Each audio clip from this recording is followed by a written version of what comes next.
Okay, folks, it's time to dig into food sensitivities and food intolerance. Those terms are used interchangeably. When it's a food sensitivity, that's going to be a non-allergic reaction to a food that causes digestive issues or other uncomfortable symptoms, but it's not going to be life-threatening. Non-allergic simply means IgE is not involved. A food intolerance, now that's used interchangeably with food sensitivity. It's usually caused by the body's inability to properly digest certain foods, and that's going to be due to certain missing enzymes. We see that we've got three categories of diet-induced inflammation. Food allergy, that only appears in about 4 to 6% of the population, but it's said to be increasing. Then there are autoimmune disorders, 3 to 5%, whereas food sensitivity appears in about 30 to 40% of the population. Here's a graphic on how food sensitivities cause inflammation. First, you've got your trigger mechanism, for example, food antigens or chemicals, various immune complexes, lectins. Those trigger cellular activation of some of our immune cells like lymphocytes, eosinophils, basophils, neutrophils, and monocytes. Once those are activated, there's going to be a release of different types of inflammatory chemicals. The result of that is going to be inflammation.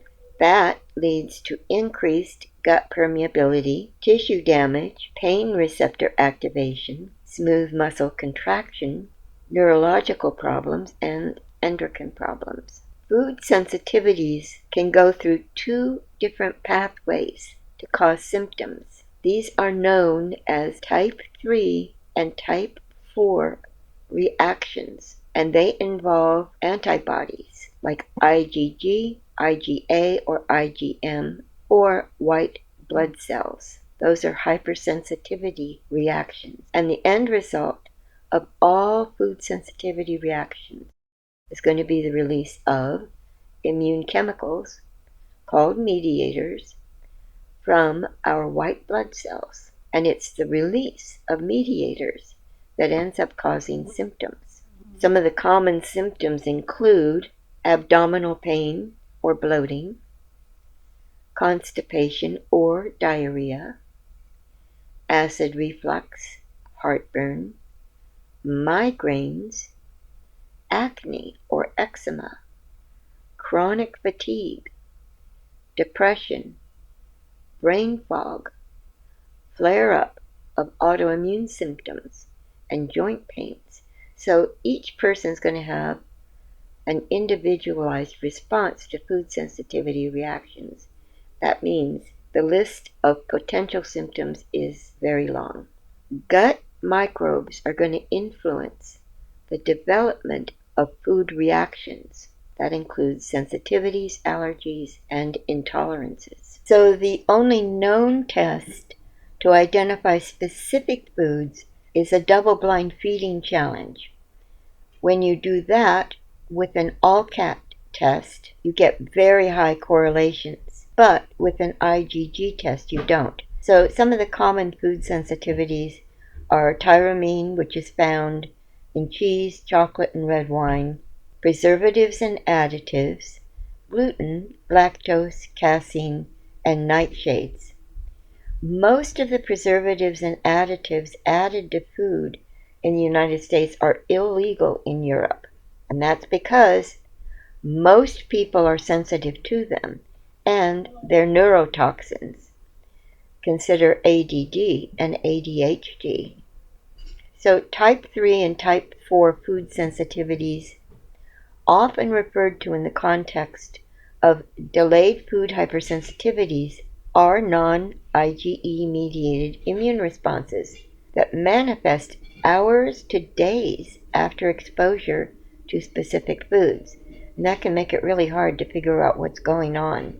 These differ from immediate IgE-mediated allergies, which come on immediately. So let's take a look at these two different types of food sensitivities. First, we've got the type 3. This one is immune complex mediated. So what in the world does that mean? Well, here's the mechanism. When you have a type 3 hypersensitivity, what's going to happen is there's going to be a formation of immune complexes. Those are called antigen antibody complexes that occur when food antigens bind to IgG or IgM antibodies in the bloodstream. You could think of it kind of like little agglomerations or blobs of antigens stuck to IgG. What are the contributors that cause this? Well, the first one would be leaky gut. A compromised gut barrier is going to allow undigested or partly digested food antigens to get into the bloodstream, where they trigger these immune responses. Another cause is gut dysbiosis, and we're going to be having a class on dysbiosis. That's where there's an imbalance in gut microbiota, often due to a poor diet, antibiotics, or infections, and that can disrupt the mucosal barrier. Another cause would be inflammation, where there's chronic gut inflammation, for example, from inflammatory bowel disease or infections. That can weaken tight junctions. Stress is another one. Psychological or physical stress can alter gut permeability through the gut-brain axis. And then, of course, medications like NSAIDs, alcohol, and proton pump inhibitors.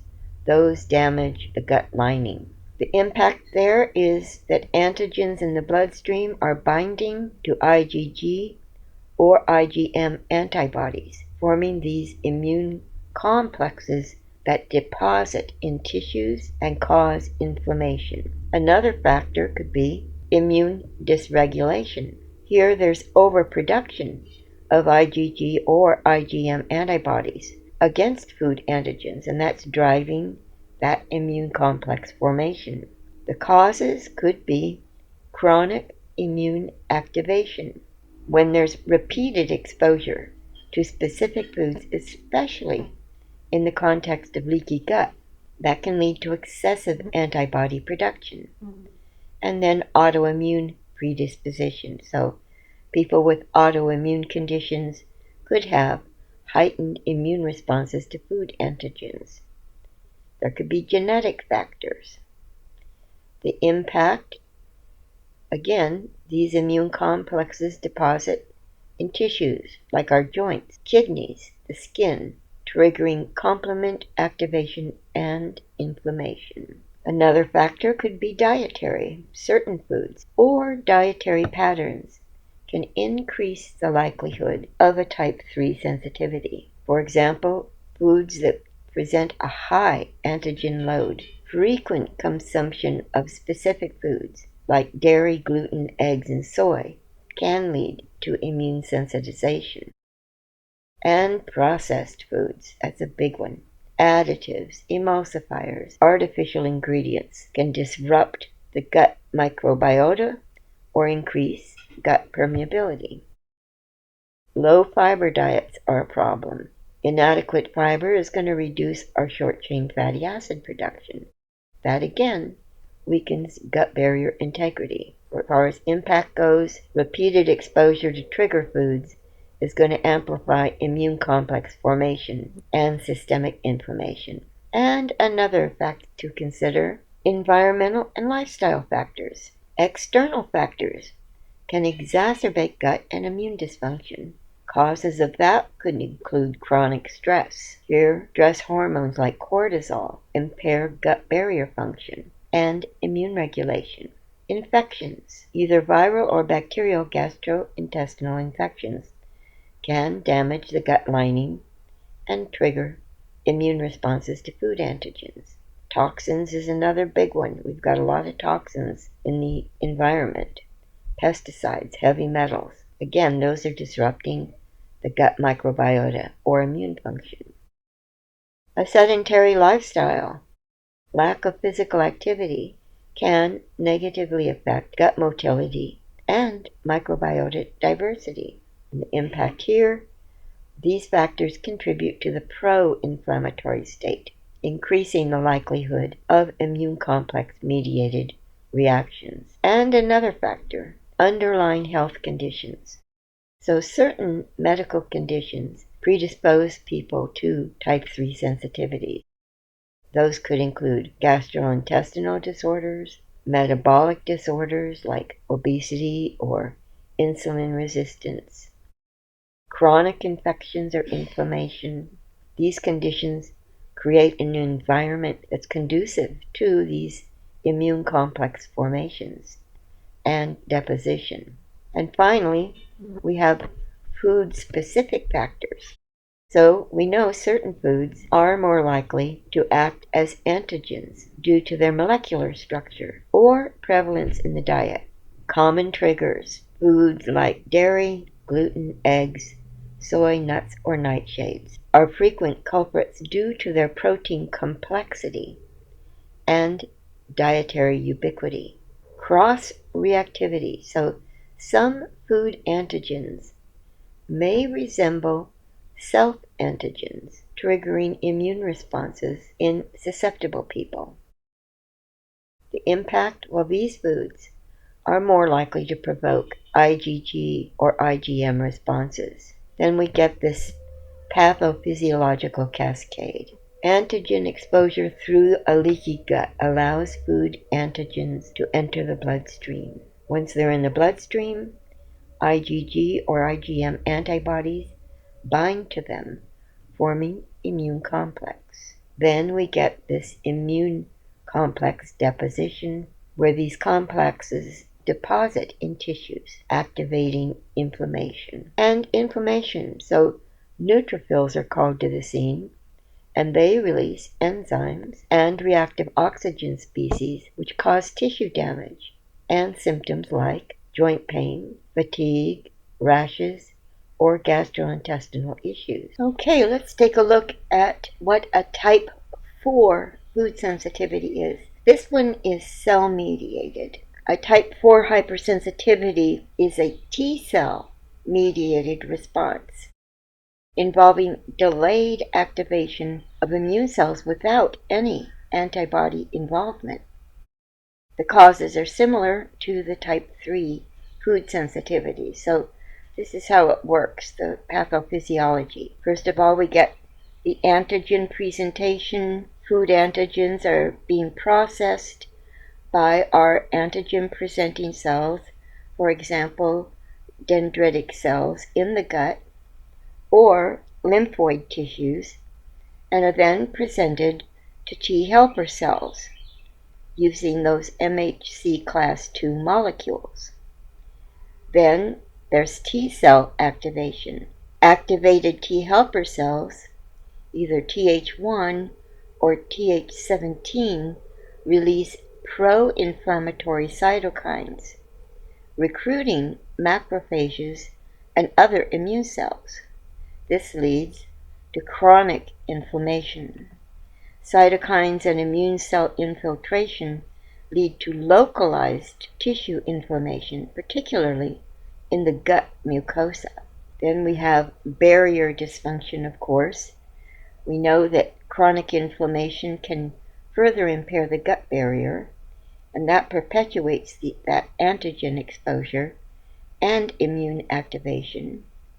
As far as symptoms, you're looking at delayed symptoms, 12 to 72 hours, including gastrointestinal distress, abdominal pain, diarrhea, skin issues like dermatitis, and even systemic symptoms like fatigue or brain fog.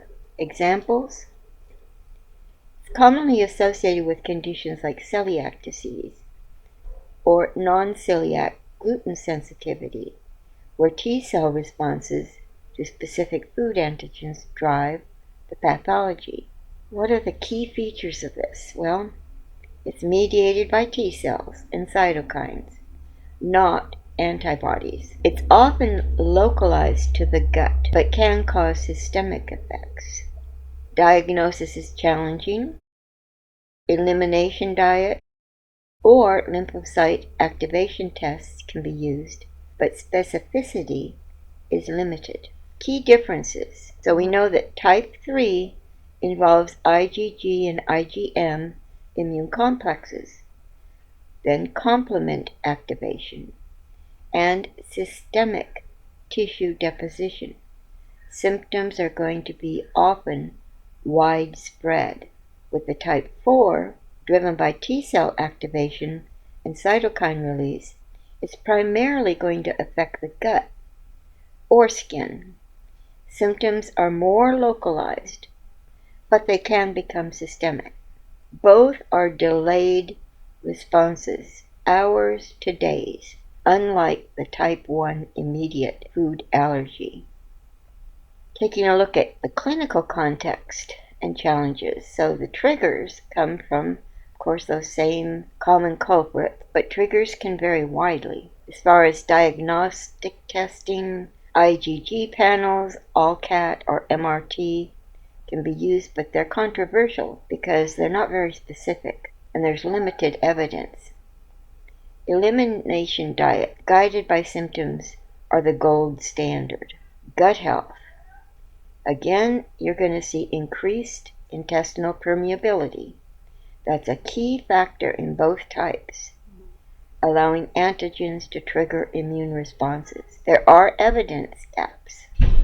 The clinical significance of type 3 sensitivities is debated, as IgG may reflect tolerance rather than disease.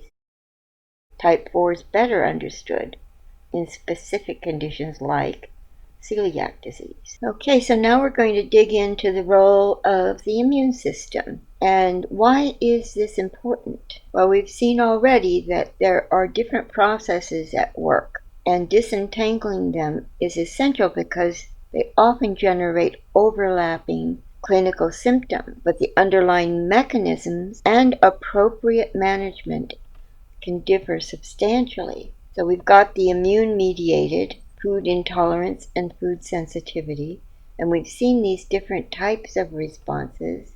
For example, the IgE-mediated, which is the true allergy, and the non-IgE-mediated, and then there are mixed immune mechanisms. What about the role and involvement of immune cells? The immune system's involvement in food intolerance and food sensitivity involves several cell types. First of all, mast cells. These are the key effectors in the IgE-mediated allergies. Eosinophils are particularly involved in non-IgE-mediated and mixed-type reactions, such as eosinophilic esophagitis, which we may get to in class at a later date, or chronic intestinal inflammation. Eosinophils contribute to tissue injury and ongoing inflammation. Eosinophil infiltration of mucosal tissues can lead to a variety of symptoms, including chronic digestive complaints and failure to thrive in children. And then we've already talked about the role T cells play. And then we've got the B cells and the antibodies that they produce. Apart from IgE, they can produce other antibodies like IgG and IgM.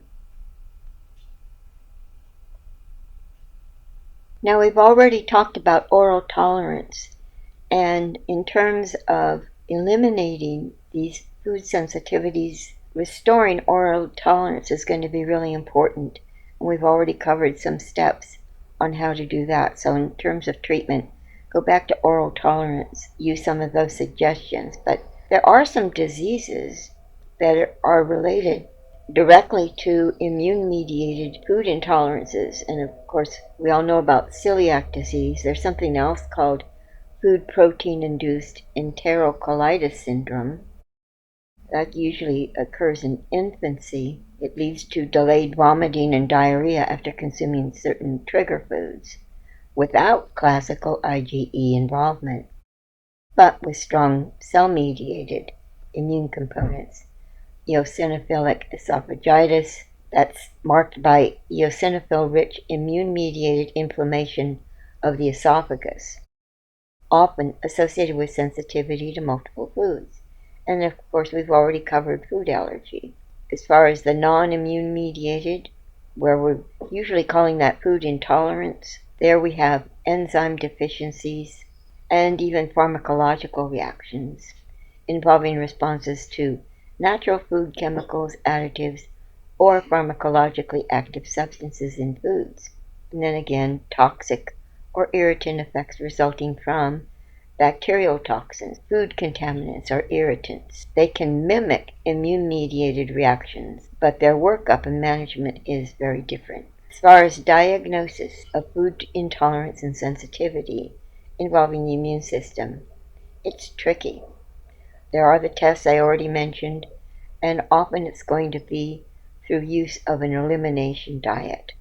Here's some more on clinical manifestations. We'll skip that. And then you've got a table here that kind of sums everything up. Now let's go over to food sensitivity testing, some videos on the LCAT test, and how aspirin interferes with testing. Here's an article. You can click on that on why this doctor doesn't recommend food sensitivity tests. A food sensitivity is a symptom of something that's imbalanced in the gut, and that needs to be addressed. And here's some information on other food sensitivity tests. You guys can come in here and look these up if you want to follow through with some of this type of testing. Now let's go back, food sensitivities, and pull up food intolerance. Again, food intolerance is the more correct term for when you aren't having any kind of immune response, but you just aren't able to digest certain foods. Gut microbes are influencing the development of food reactions. Neutrophils can sometimes be activated by gliadin, which is in gluten, casein in corn. Food intolerance can have a number of causes, such as enzyme defects, pharmacological activity like salicylates, and immunological reactions like allergy and celiac disease. This is where it ties in with food sensitivities. And there are a number of less well-defined and less specific reactions. Food intolerance can follow hepatitis or gastrointestinal infection. In these instances, the reaction to some or many foods can continue long after the actual infection has passed. Treatable factors that can contribute to a state of food allergy or intolerance include poor digestion, which can lead to chemical fragments from food, such as peptides or polypeptides, which are either pharmacologically active or immunogenic. A leaky gut wall. Poor hepatic screening of portal vein contents. Substances absorbed from the gastrointestinal tract are carried by the portal vein to the liver and can be processed by hepatocytes or phagocytosed by Kupffer cells. Remember, Kupffer cells are what we call macrophages that are in the liver. In particular, Kupffer cells sequester any immunologically active material and thereby dampen any potential immune reaction. And then poor immunity and detoxifying mechanisms in the body. Here's an herbal approach to the treatment of food intolerance or even allergy. The use of bitter, aromatic, pungent, choleretic, and cholagogue herbs to improve upper digestive function. Hepatotrophorrestoratives. Those are herbs that are very specific for restoring liver tissue. And stimulants of hepatic metabolism, such as milk thistle and schizandra, to improve hepatic screening and detoxification. Depurative and lymphatic herbs, like burdock and calendula, to assist detoxification. Herbs with healing and protective effects on the gut wall, such as meadowsweet, calendula, chamomile, and marshmallow root. These can help reduce the impact of a leaky gut. Immune-enhancing herbs, such as echinacea, which enhances phagocytic activity. Andrographis is both bitter and immune-enhancing. golden seal as a restorative to the mucous membranes of the gut wall and a potential modifier of gut flora, and of course it's also a bitter. Other treatments to restore normal gut flora, and that's largely going to be through a range of dietary fibers. And anti-allergic herbs such as albizia and Baikal skullcap, and then of course anti-inflammatory herbs like chamomile and turmeric. Now you may ask, what is a depurative? Let's just click on that. A blood purifier is just another name for a blood purifier, promoting the removal of foul excretions. And here are a number of them you can see down here. Wild indigo, burdock, common dandelion. Albizia, you may not be familiar with that one. I'll click on that. This is the Persian silk tree, mimosa.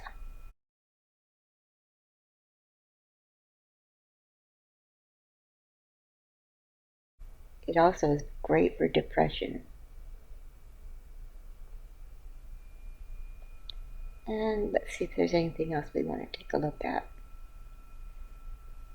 Oh, we see that ashwagandha also helps with food intolerance. So does Asian ginseng. We've already talked about echinacea.